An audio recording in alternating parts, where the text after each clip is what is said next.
CAA लागू होण्यावर बंदी घालणार नसल्याचं सर्वोच्च न्यायालयाचं स्पष्टीकरण।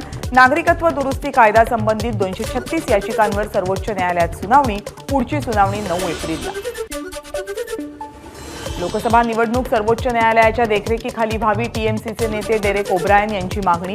भाजपचे डावपेच निवडणूक आयोगासारख्या संस्था उद्ध्वस्त करणारे डेरेक ओब्रायन यांची भाजपवर टीका।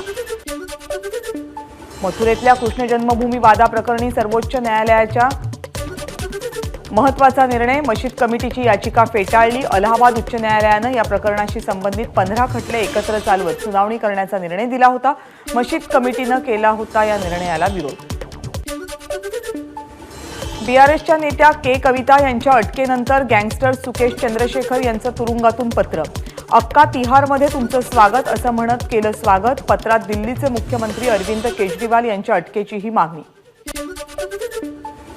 संसदेमध्ये प्रश्न विचारण्यासाठी लाच घेतल्याच्या प्रकरणी तृणमूलच्या नेत्या महुआ मोइत्रा यांची सीबीआय करणार चौकशी। लोकपालांनी दिले चौकशीचे आदेश। दिल्लीचे मुख्यमंत्री अरविंद केजरीवाल यांची उच्च न्यायालयात धाव।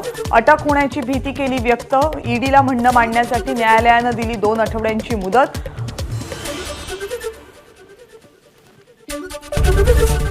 एबीपी माझा, उघडा डोळे बघा नीट।